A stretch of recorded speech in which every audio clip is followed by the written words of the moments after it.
I've gotten a few hundred requests for a step-by-step Mac Miller drawing tutorial over the last year.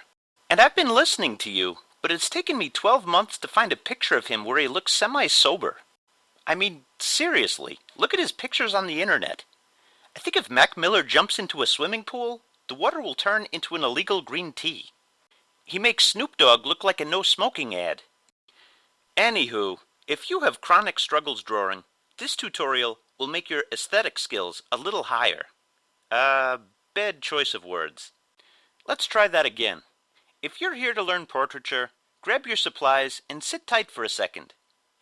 If you're a Mac Miller groupie who wants to try this tutorial, grab some paper and a pencil. Do not roll or light your paper. Let's begin. Step 1. Yes, I'm serious. Look at the heart shape that's formed on Mac Miller's face. The top of the heart shape are his eyebrows, and the bottom of the heart shape is his bottom lip. Draw the heart shape now. Step 2. If you are under the influence, the next few steps will freak you out a little. Add the bottom lip to the heart shape. Step 3. Add teeth to the heart shape. Notice that the teeth get smaller as they go towards the corners of the mouth. Step 4. Draw the upper lip. It is much smaller than the bottom lip. Step 5. Give eyebrows to the heart shape. Try not to have nightmares. Step 6. Add a nose. Notice that it goes more than halfway down the heart shape. Step 7. Add the top of the eye shape. Please note that this is how Mac Miller's eyes look like in most of his pictures on the internet. Step 8. Add the pupil and iris. If you want to take an educated guess, they're probably dilated. Step 9. Add the bottom of the eye shape. Step 10. Add the shape of the face. Step 11. Add the hair and the ears. Step 12. Give him a hat.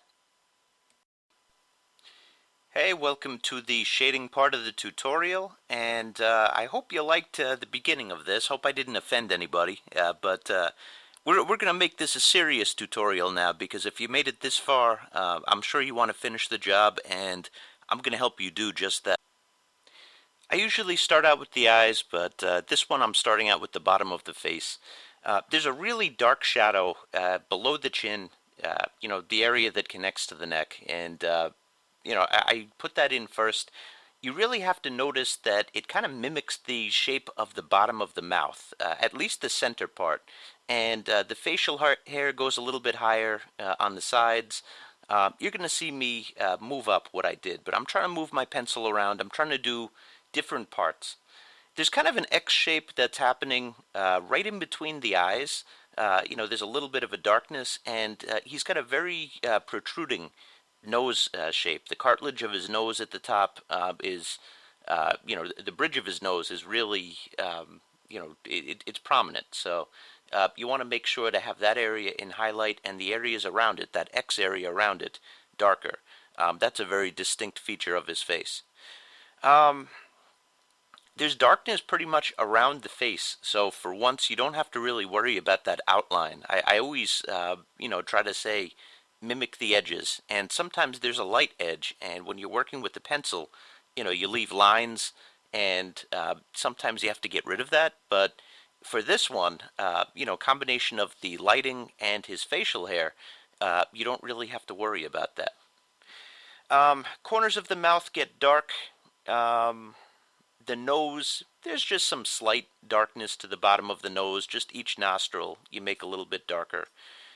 His upper eyelashes and his eyes are going to be pretty dark.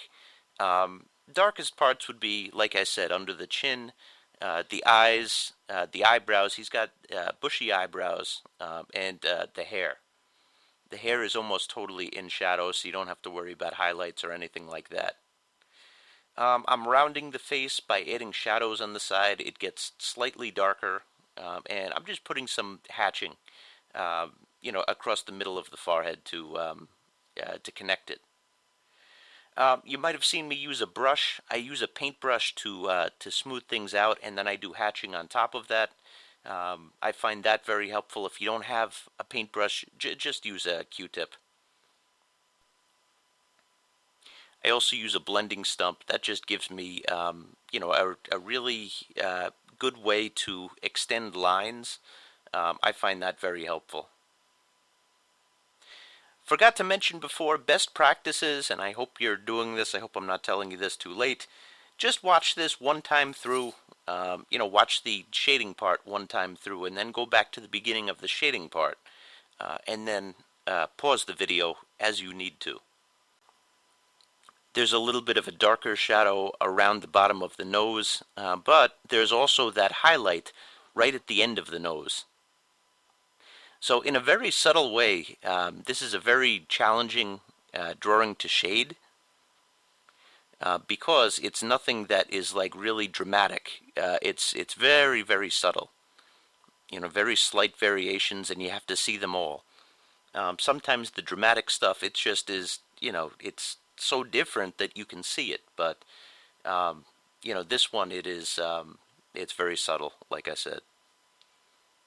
So look both at my drawing and look at the reference picture.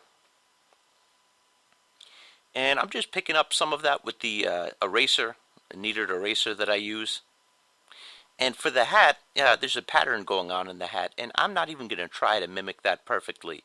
I am just trying to improvise a little bit and, mimic it, but not, I don't want it to be totally perfect. So I'm putting that in, and you're going to see what I do next. I'm going to take the paintbrush. Here we go, paintbrush. I'm going to smooth it over, and then I'm going to crosshatch. So I'm going to take the pencil again, and I'm going to crosshatch over the entire thing, just to neutralize it a little bit. And you have a similar texture, that's going on. The lighting and the graphite throws it off a little bit. It looks a lot darker in person.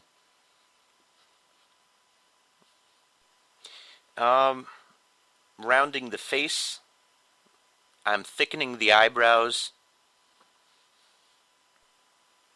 and I'm making sure to stay true to those highlights that I left. His forehead is, that's pretty light. I'm going to leave that relatively light to everything else. I would say that's where the lightest part is, and his ears. You want to leave his ears light. He's got facial hair, so right around the edges you could make it darker, and also because of the turn of the face you could make it darker. But really we're putting on the finishing touches now. At this point I start inspecting the edges, and not just the edge of the face, but the edges of the features of the face. For instance, the eyes, and I try to notice the transition from the eye shape to there's a slighter edge on either side of the eye, both above and below. There's a little subtle highlight in there, and I'm trying to make sure that I have that. It's not going to be as light as the forehead, but adding that, and I'm doing that the same with all of the other features of the face. If you haven't done so already, please take a second to hit the thumbs up button, and leave me a comment. I love to see the comments, and I try to answer as many as I can. So thanks for watching, everybody, and I hope you enjoyed the tutorial.